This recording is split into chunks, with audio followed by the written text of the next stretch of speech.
Mis pagan toimub Kuubal? Sest me kuuleme ühest suurimast humanitaarkriisist üldse.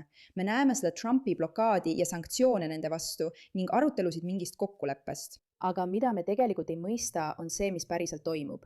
Nüüd ajakirjanik Nick Shirley, see, kes paljastas Somaalia ohu või oli üks neist, kes paljastas kogu Somaalia ohu Minnesotas ja pettuse, on otsustanud, et tahab võtta ette sotsialismi ja arutada, mis toimub kommunismi all.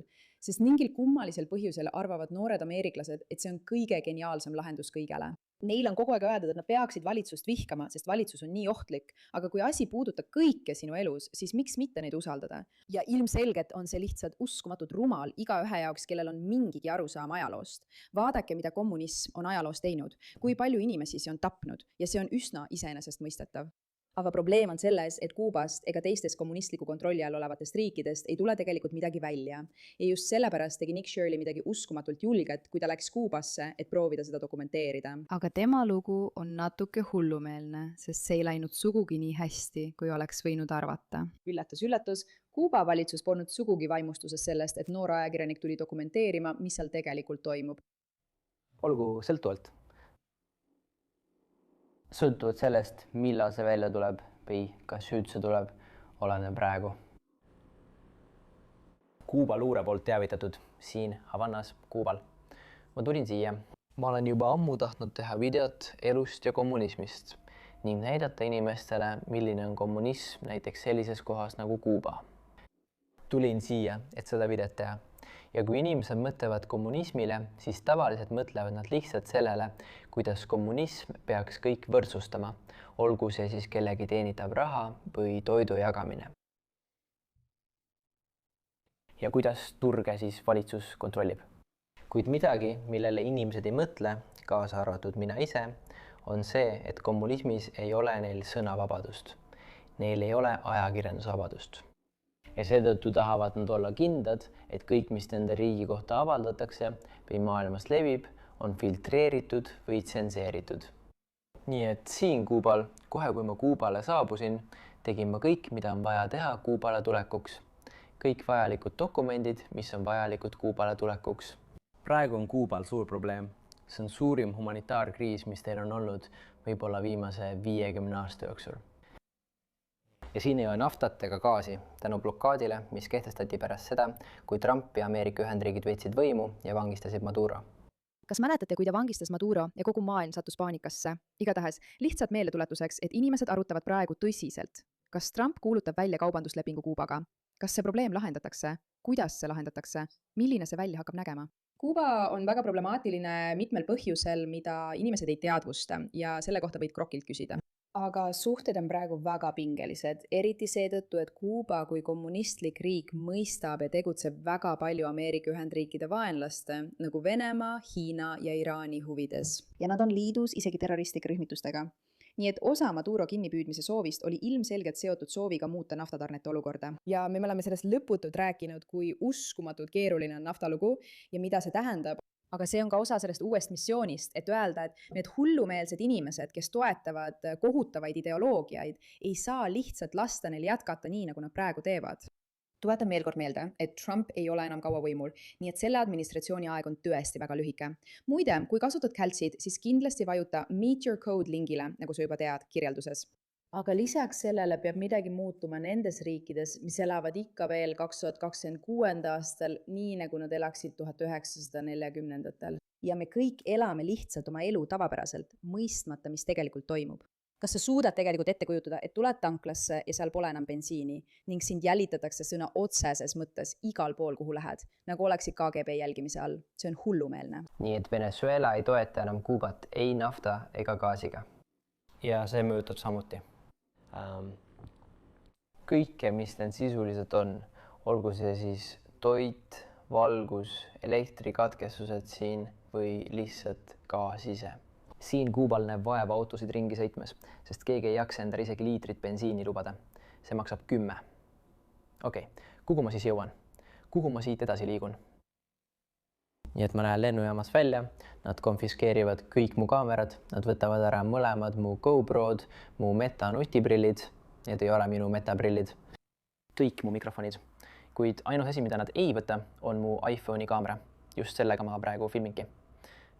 Nad ei võta mu iPhone'i kaamerat ja kuidagi ei leidnud nad seda mikrofoni, mis oli mu seljakoti kõige põhjas. Nii et me läheme välja ja hakkame tegema videot, kus küsime kuubalastelt elu ja kommunismi kohta. Näitame, mis toimub blokaadiga, näitame omamoodi allakäiku.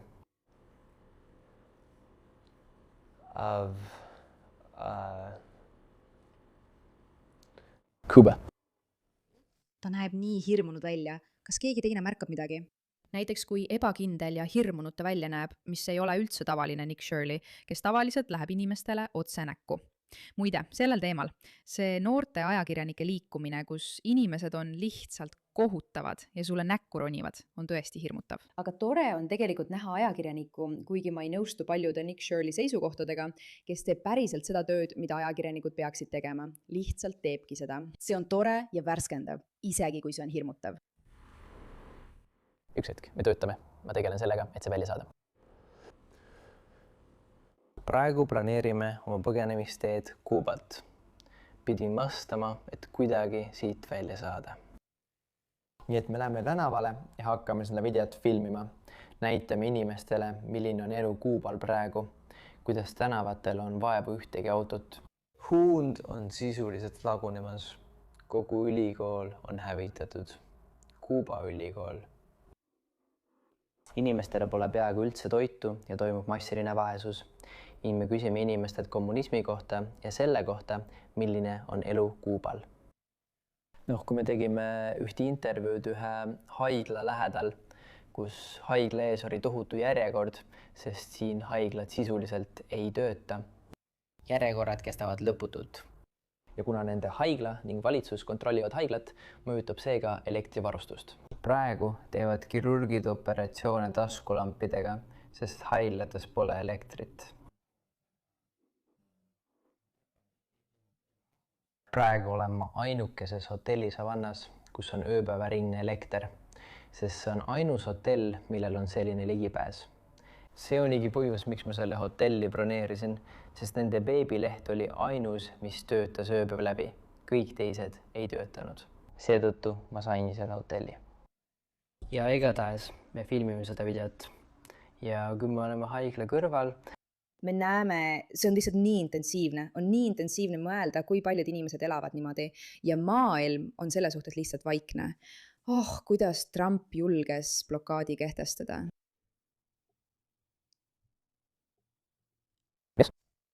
Salapolitseinik tuli meie juurde ja minu turvamehed, kes olid minuga, märkasid teda. Ning siis äkki oli seal veel üks. Nii et me hüppasime teise taksosse, lahkusime sündmuskohalt ja arvasime, et kõik on korras. Nad ei öelnud meile midagi ja me lahkusime. Aga alates sellest, kui me lennujaamast lahkusime, on meid jälgitud, või oli juba levinud info, et Kuubas on ajakirjanik. Siia tuleb iga päev ainult 2 lendu. Nii et polnud raske aru saada, kes ajakirjanik on. Ja seda ütles ka minu turismiviisa, seda ütles minu viisa. Seal oli kirjas, et ajakirjanduslikuks tegevuseks, nii et sa võid siia tulla. On olemas 12 kategooriat, mille alusel siia saab tulla ja ajakirjanduslik tegevus on üks neist. Seetõttu ma siia tulin. Ja praegu on kell 9:30 ning Kuuba luure on praegu hotelli foajees. Nad üritavad meid sisuliselt kinni võtta ja võimalusel vangistada või teha nii, et me ei saaks Kuubalt lahkuda. Nii et praegu mõtleme välja plaani, kuidas Kuubalt põgeneda. Meie esialgsed lennud olid planeeritud laupäevaks. Praegu on neljapäev.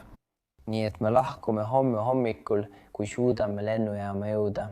Praegu oleme umbes 1,5 miili kaugusel USA saatkonnast, mis võib olla meie võimalik pääseda olukorrast.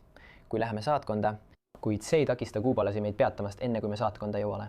See on umbes 1,5 miili kaugusel, nii et me peame saatkonda jõudma. Ja praegu on meie hotelli all 3 Kuuba spiooni, sisuliselt Kuuba spioonid. Ja me peame välja mõtlema, kuidas me põgeneme. Praegu üritame saatkonnaga ühendust saada, et näha, kas saame seal ööbida. Ja siis osta oma lennupilet viimasel hetkel, et see ei tekitaks Kuuba valitsusele kahtlusi enne, kui me lennujaama jõuame. See ei ole nali. Kui me räägime kommunismist ja selle mõjust, siis tihti ei mõelda sellele, kui oluline on sõnavabadus või ajakirjandusvabadus. Lihtsalt see, et sa saad oma arvamust avalikult väljendada ja ajakirjanik saab selle avaldada. see oligi kõik, mida ma täna tegin. Küsisin inimestelt praeguse olukorra kohta, küsisin mõnelt inimeselt kommunismi kohta ja just siis läks asi tõeliselt halvaks. See juhtus siis, kui ma täna õhtul umbes 5 paiku enne päikeseloojangut hotellist lahkusin, et välja minna. Idee oli selles, et me jalutame öösel Kuuba tänavatel ja näitame, kuidas elektrikatkestused toimuvad, kuidas tuled kustuvad ja inimestel pole öösel elektrit. Nii et meil oli plaanis pärast päikeseloojangut tänavatel ringi jalutada ja mõtlesin sõna otseses mõttes. ma olen lihtsalt sõnatu, sest see on uskumatult huvitav. ja vau, milline kangelane, et ta seda tegi. Ma tegin mõned intervjuud enne päikeseloojangut ja küsisin ühelt mehelt kommunismi kohta.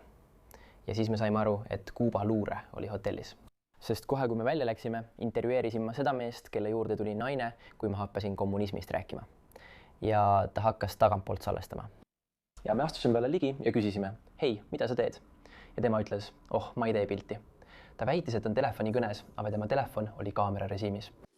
Nii et üks minu turvameestest jäi minuga, teine läks ja järgnes talle tagantpoolt. Ning ta jälitas teda, kuni naine märkas ka teda. Ja ta rääkis ühe kuubalase teise Kuuba luurespiooni juurde. Ja siis nad tulid hotelli foyeesse. Ja enne seda, kui me täna lõunat sõime, pärast seda, kui me olime lennujaamast tollist läbi läinud, pärast seda, kui nad olid kogu mu kraami, mu GoPro kaamerad, mu metaprillid ja kõik mu mikrofonid konfiskeerinud. Teine mees oli hotellis ja ta oli täiesti üksi. Ja siis õhtul oli ta koos 2 Kuuba spiooniga foyees. Nii et praegu üritame me oma põgenemist detoneerida. Meil on mõned võimalused. Peamine on siit lahkuda ja siis taksot vahetada, hüpates järgmisse taksosse. Mehed, kas te kujutate ette, et ta filmib seda praegu? Oletame, et ta jääbki vahele. Esimene asi, mille nad ära võtavad, on tema telefon ja see video on seal telefonis. See võib jälle saatuslikuks saada. Kuigi see video pole midagi pööraselt hullu, võib just see video ta igaveseks vangi panna.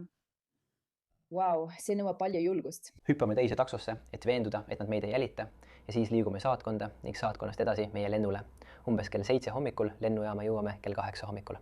Läheme oma lennule kell 8.30 ja siis oleme Kuubalt lahkunud. Teine võimalus on jääda siia hotelli ja loota, et nad ei tule meid öösel üles korjama. Ainus probleem on see, et homme on 1. mai ja see on siin sisuliselt nende iseseisvuspäev. Oleme praegu oma hotelli juures väljas. Nad korraldavad suure kommunismimeelse marsi praeguse presidendi toetuseks ja see on sisuliselt nende iseseisvuspäeva paraad, mis toimub otse meie hotelli ees. Meil polnud aimugi, et see toimub, kuni jõudsime hotelli ja nad ütlesid, see toimub igal aastal. See on nende suurim marss, mida nad igal aastal korraldavad ja see on kommunismi toetuseks. Sa ei saa kommunismi vastu sõna võtta, kui elad kommunistlikus riigis. Viimati juhtus see siin Kuubal 2021 aastal, kui palju inimesi arreteeriti ja see polnud hea. Ning teised korrad olid minu teada kuskil 1960-ndatel. Nii et kommunism ei luba tõde rääkida. Tegelikult tsenseerib see lihtsalt seda, mida inimesed teha võivad.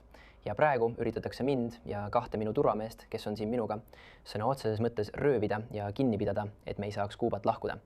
Ning me püüame teha kõik, mis võimalik, et selle videomaterjaliga midagi ette võtta. Nii et kui see video jõuabki maailma, siis olen kas röövitud või olen turvaliselt pääsenud.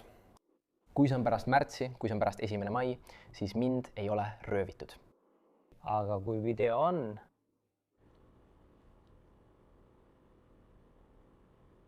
No.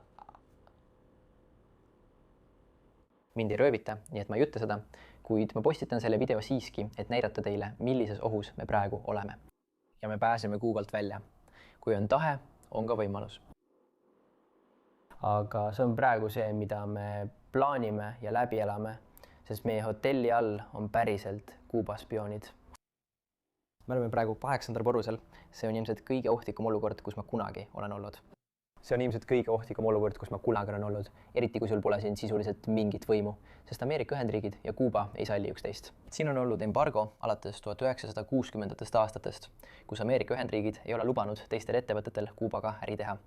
Ja nüüd on ka nii, et Trump ütleb isegi, et ta võib olla rõõm Kuuba üle võtta. Ja Marco Rubio ilmselgelt on ta isegi avalikult öelnud, et tema arvates ei oleks režiimi muutus halb, mis tegelikult ei olekski. Vaata, mis praegu toimub selle tõttu. Kommunismi tõttu. Meil on praegu allkorrusel sõna otseses mõttes spioonid, kes üritavad meid kinni võtta enne, kui me jõuame need videod avaldada. Nii et kui ma välja pääsen, siis seda videot nähakse. Kui ei nähta, olen tõenäoliselt vangikongis, mida ma väga loodan, et ei juhtu. Kolmas võimalus on, et me kuidagi jõuame saatkonda, saame eralennuki ja pääseme siit välja. teine võimalus on varastada paat ja sõita sellega rannavalveni ning siis anda end USA rannavalvele üles ja pääseda Ameerika Ühendriikidesse. Need on praegu meie peamised võimalused. Meil on keegi väljas, isegi tänaval, mustade akendega sõidukis, kes jälgib meid meie hotellitoas. Ja nüüd püüame välja mõelda, mida teha. Igatahes, see on praegune olukord. Ma olen hetkel potentsiaalselt röövimisohus siin Kuubal. Ma loodan, et see nii ei lähe, aga ma arvan, et te peaksite täpselt teadma, mis toimub ja millist riski me võtame. Okei, see on hullumeelne. Nüüd ma eeldan, et ta lahkus, mind oleks peaaegu pantvangi võetud. Ma läksin Kuubale, et dokumenteerida humanitaarkriisi ja näidata elu 60 aasta pikkuse kommunismi all. Kui ma maandusin, konfiskeeriti kõik mu kaamerad kommunismi tingimustes. Sõnavabadust ei olnud. Siin me nüüd oleme, mu sõbrad. Milline täiesti hullumeelne lugu. Ja mõelda, et see on paljude inimeste jaoks reaalsus otse Ameerika Ühendriikide kõrval. Maailmas peab lihtsalt toimuma muutus, tead. Midagi peab muutuma ja mida rohkem ma neid lugusid kuulen, mida rohkem ma nende kohta õpin, seda enam olen ma lihtsalt täiesti hämmingus. Flevaga ütles ka mõne asja. Esiteks, kui palju energiat me kulutame sellele, et keskenduda ja ärrituda valede asjade pärast. See tundub mulle alati hullumeelne. Teiseks, et me ei saa rohkem aidata. See šokeerib mind samuti. Me elame aastal 2026. Me peaksime suutma midagi teha. Ja sellised lood aitavad palju, sest just sellised asjad loovad teadlikkust. Palju rohkem inimesi teab nüüd, mis Kuubal toimub. Oh issand. Ma loodan, et kõik jäävad seal turvaliseks ja et midagi head juhtub varsti. Aitäh, et sellele tähelepanu pöörad, Matse.